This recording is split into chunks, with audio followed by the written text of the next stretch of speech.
Hello students, welcome to Subhash Chandra Academy e-learning classes.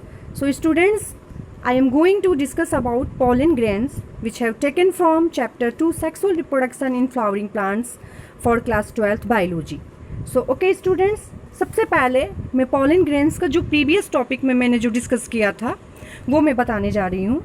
pollen grains जो कि मैंने बताया था कि जब ये मैच्योर होता है तो इसमें 2 सेल्स पाई गई. When the pollen grains is mature it contains 2 cells. ठीक है, और वो जो 2 सेल्स थी उनका नाम था vegetative cells and generative cells. What are the difference between vegetative cells and generative cells? Vegetative cells जो था आपका विच इज़ वीगर, वो बड़ा था, has abundant food reserve and a large irregularly shaped nucleus. जो वेजिटेटिव सेल था वो आपका बड़ा था जिसमें कि फूड स्टोर किया जा सकता था, साथ ही उसमें इरेगुलर शेप में एक बड़ा सा न्यूक्लियस था. ठीक है, and the generative cells which is small, जो कि छोटा था, and floats in the cytoplasm of the vegetative cells. और वेजिटेटिव सेल का जो साइटोप्लाज्म था उसमें वो फ्लोट कर रहा था. ठीक है, अब इसमें बच्चों आपने देखा कि इसमें एक बड़ा सा डेंस जो है वो साइटोप्लाज्म पाया गया और साथ ही एक न्यूक्लियस पाया गया. ठीक है, एंड जो स्पर्म का जो आपका 60% था उसमें मैंने आपको बताया कि जो पोलन ग्रेन्स थे वो आपके सेकेंड सेल्ड स्टेज में आके वो झड़ जाते थे. ठीक है, और जो रिमेनिंग जो आपका 40% रहता था स्पीसीज वो आपका जनरेटिव सेल्स जो कि डिवाइड करता था माइटोटिकली और देता था 2 male gametes before pollen grains are shed 3 celled stage. यानी जब तीसरा सेल्ड स्टेज आता था और पोलन ग्रेन झड़ते थे उसके पहले ही वो 2 मेल गैमेट्स दे देता था. ठीक है, अब देखो बच्चों, अब हम आगे बढ़ रहे हैं. जो हमारा ये टॉपिक है pollen grains of many species cause severe allergies and bronchial affliction in some people often leading to chronic respiratory disorder. अब देखिए बच्चों, इसमें जो पोलन ग्रेन्स है इसकी बहुत सारी ऐसी स्पीसीज हैं जिनकी वजह से एलर्जी और कुछ ब्रोंकियल एफ्लेक्शन लोगों में पाए गए. दैट मीन्स इनकी वजह से क्रोनिक रेस्पिरेटरी डिसऑर्डर देखने को मिला, यानी इसमें आपके अस्थमा यानी सांस लेने में प्रॉब्लम पाई गई, ब्रोंकाइटिस एक्सेप्टा यानी आपको कफ की समस्या उत्पन्न हुई. ठीक है, and it may be mentioned that parthenium और carrot grass that came into India as a contaminant with important weight has become ubiquitous in occurrence and causes pollen allergy. अब देखो बच्चों, इसमें ये जो लाइन है काफ़ी इंपॉर्टेंट है. यानी जब आपकी आज़ादी हुई थी 1947 के बाद की बात है, जब हमारा देश आज़ाद हो चुका था, उसके बाद जब हमारे यहाँ अनाज की कमी थी, दैट मीन्स उस समय जो वेट थे वो आपको इंपोर्ट करके मंगाए जाते थे, बाहर से मंगाए जाते थे. तो उसी में आपको पार्थेरियम जो था, पार्थेरियम वेट के पार्थेरियम जो थे वो देखने को मिले. इसकी वजह से पोलन एलर्जी हुई. इसकी वजह से क्या हुई बच्चों? पोलन एलर्जी हुई, और जिसका परिणाम ये हुआ कि इससे काफ़ी कुछ समस्याएं भी उत्पन्न हुई. अब देखिए, ये जो नेक्स्ट पैराग्राफ आप देख रहे हो, नेक्स्ट पैराग्राफ में आपने देखा कि pollen grains are rich in nutrients. Pollen grains में आपको काफ़ी न्यूट्रिएंट्स पाए गए. ठीक है, it has become a fashion in recent years to use pollen tablets as food supplements. अब देखिए, इसको हमारे आने वाले समय में इसको फूड सप्लीमेंट के रूप में इसको यूज़ किया जाने लगा. दैट मीन्स ये एक फैशन सा बन गया जिसमें पोलन को जो है, पोलन टैबलेट्स को जो है काफ़ी सालों से फूड सप्लीमेंट्स के रूप में इस्तेमाल किया जाने लगा. और हमारा जो वेस्टर्न कंट्रीज़ था, यानी इन वेस्टर्न कंट्री की अगर हम बात करते हैं तो काफ़ी ज़्यादा संख्या में a large number of pollen product in the form of tablets and syrup are available in the market. तो मार्केट में हमें काफ़ी ज़्यादा संख्या में पोलन के जो प्रोडक्ट थे वो टैबलेट और सिरप के रूप में मार्केट में पाए गए. ठीक है, एक बार इसे बच्चों फिर से सुन लीजिए कि पोलन ग्रेन्स जो कि जिसमें कि न्यूट्रिएंट्स जो थे काफ़ी पाए गए, यानी pollen grains which are rich in nutrients, इसमें न्यूट्रिएंट्स काफ़ी पाए गए. That means it has become a fashion is recent year, यानी काफ़ी सालों से ये एक फैशन में आने लगा. यानी जो पोलन थे इनका टैबलेट और फूड सप्लीमेंट, मतलब इनके जो टैबलेट्स को फूड सप्लीमेंट के रूप में यूज़ किया जाने लगा. और जो हमारा वेस्टर्न कंट्री था उसमें काफ़ी ज़्यादा संख्या में जो पोलन प्रोडक्ट थे वो टैबलेट और सिरप के रूप में मार्केट में हमारे पाए गए. ठीक है, pollen consumption has been claim to increase the performance of athletes and race horses. अब देखिए बच्चों, जो हमारे एथलीट्स थे, ठीक है, और जो हॉर्स रेसेस यानी जब घोड़ों को उनको दौड़ाया जाता था, घुड़सवारी मतलब घोड़ों की जो रेस होती थी, उसमें जो है इस पॉलन को इंजेक्ट किया जाता था उनको, या इसके टैबलेट्स दिए जाते थे। क्यों? ताकि जो भी हमारे एथलीट्स हैं या जो भी घोड़े जो रेस जो मतलब उसमें दौड़ रहे हैं, उनका दिमाग कहीं से भी डाइवर्ट ना हो और वो जो है सीधे वो अपने जीत की ओर आगे बढ़ें, ठीक है। तो जो पॉलन का जो कंजप्शन हुआ वो धीरे धीरे बढ़ता चला गया उसके परफॉर्मेंस को देखते हुए, जिसका कि इस्तेमाल मैंने आपको बताया कि एथलीट्स थे और हमारे रेस हॉर्सेस जिनको कि घोड़ों को जिन्हें रेस में दौड़ाया जाता था, उनके लिए भी इसका इस्तेमाल किया जाने लगा, ठीक है।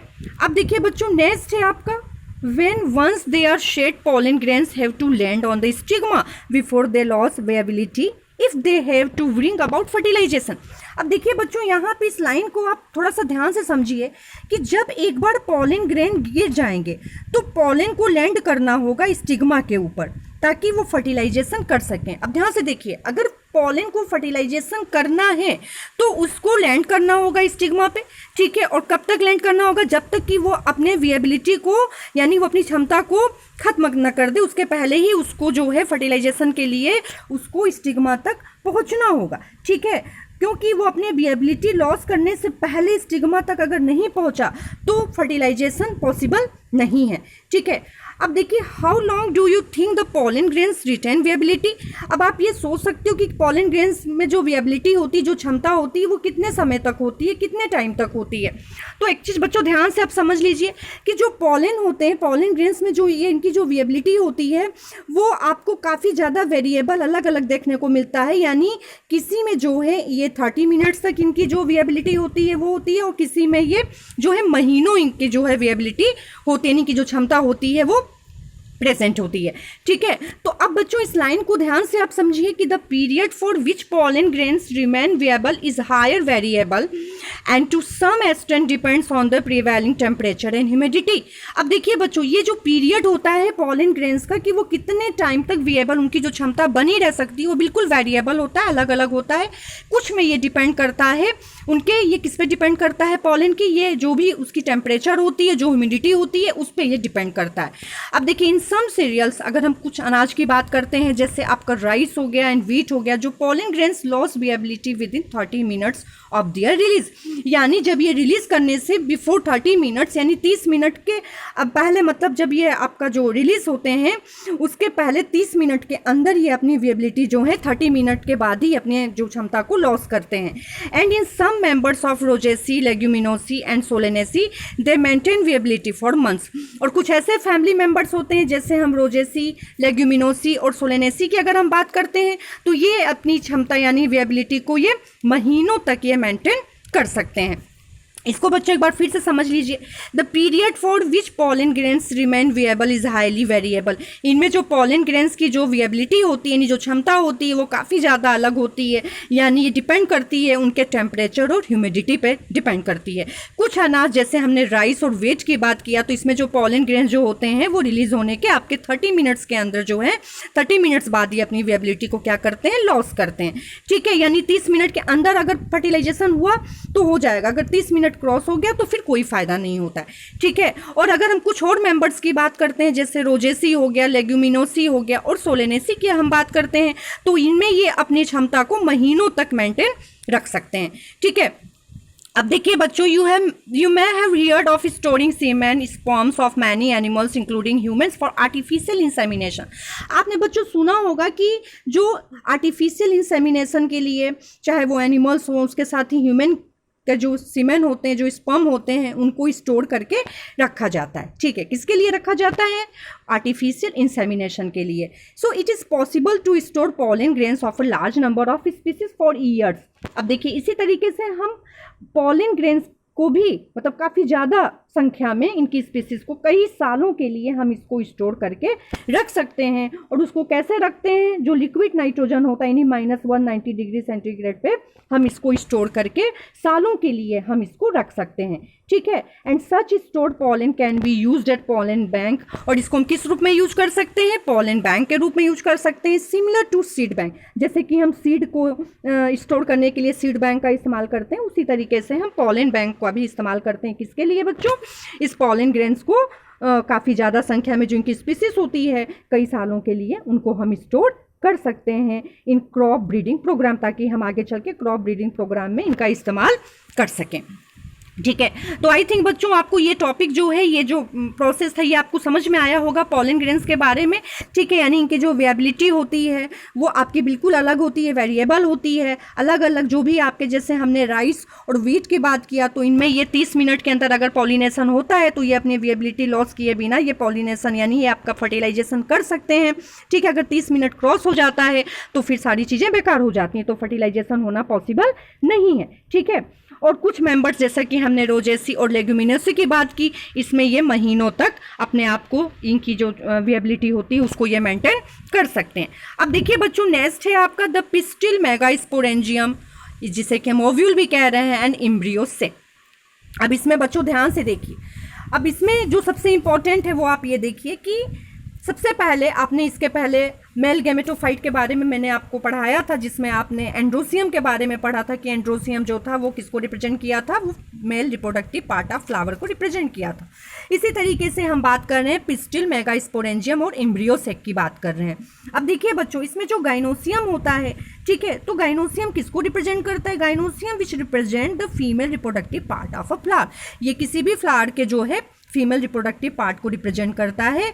और जो आपका इट में बी मोनोकार्पलरी, मल्टीकार्पलरी जो होता है, मतलब इसका मतलब क्या हुआ कि द गाइनोसियम में consist of a single pistil. अगर ये सिंगल पिस्टिल से बच्चों बना है तो ये मोनोकार्पलरी कहलाता है। ध्यान से सुनिए, अगर ये सिंगल पिस्टिल से बना है तो ये मोनोकार्पलरी कहलाएगा, और में है मोर देन वन पिस्टिल, अगर एक से ज़्यादा पिस्टिल से ये बना है तो ये मल्टीकार्पलरी कहलाएगा। ठीक है, when there are more than one the pistil may be fuse together. जब एक से ज़्यादा ये जो पिस्टिल होते हैं आपस में फ्यूज होते हैं, आपस में एक दूसरे से फ्यूज टुगेदर यानी जुड़े होते हैं, तो ये सिनकार्पस कहलाता है। ठीक है, और जब ये और में भी फ्री, जब ये स्वतंत्र रूप से बिल्कुल सेपरेट होते हैं तो ये क्या कहलाता है? एपोकार्पस कहलाता है। तो अब देखिए बच्चों, आपने इसको समझा कि मोनोकार्पलरी और मल्टीकार्पलरी क्या होता है, what are the difference between monocarpellary and multicarpellary. तो आप कैसे बताओगे कि जो आपकी फीमेल रिप्रोडक्टिव पार्ट है फ्लावर की, यानी जिसमें जो गाइनोसियम होती है जो कि फीमेल रिप्रोडक्टिव पार्ट को रिप्रेजेंट करती है,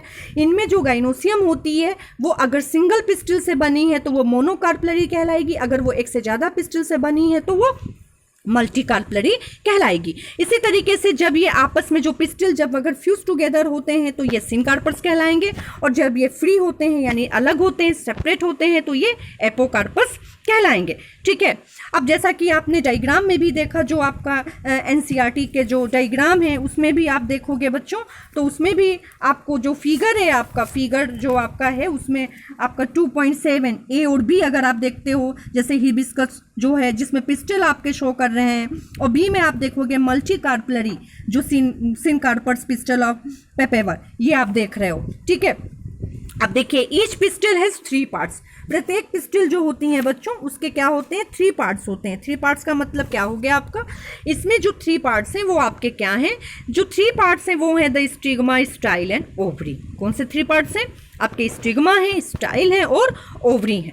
तो सबसे पहले आप देखिए, हम स्टिग्मा के बारे में देखते हैं कि स्टिग्मा क्या होता है। तो स्टिग्मा का काम क्या होता है बच्चों? स्टिग्मा जो कि रिसीव करता है पॉलन ग्रेन्स को, यानी हम कह सकते हैं कि stigma which receive the pollen grains, यानी पॉलन ग्रेन्स को ये रिसीव करता है। ठीक है, so the stigma serve as a landing platform for pollen grains. ठीक है, स्टाइल जो है, स्टाइल क्या होता है?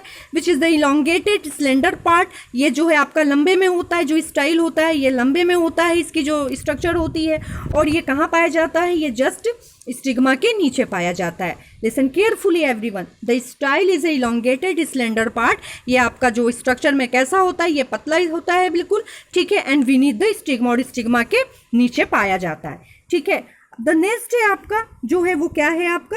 जो वो है आपका the basal bulk part of the pistil. अब देखिए, जो आपका बल्की पार्ट जो होता है, जो थोड़ा सा फुला हुआ होता है, बेसल पार्ट, वो आपका क्या कहलाता है? वो आपका ओवरी कहलाता है। क्या कहलाता है? पिस्टिल का जो बल्की पार्ट होता है, यानी the basal bulk part of the pistil which is the ovary. अब देखिए, इनसाइड द ओवरी, ओवरी के भीतर जो होता है, जो कैविटी होती है, उसे हम क्या कहते हैं? ओवेरियन कैविटी, या उसी को हम लोक्यूल कहते हैं। Listen carefully, inside the ovary is the ovarian cavity. Ovary के भीतर क्या होता है? जो होती है कैविटी, वो क्या कहलाती है?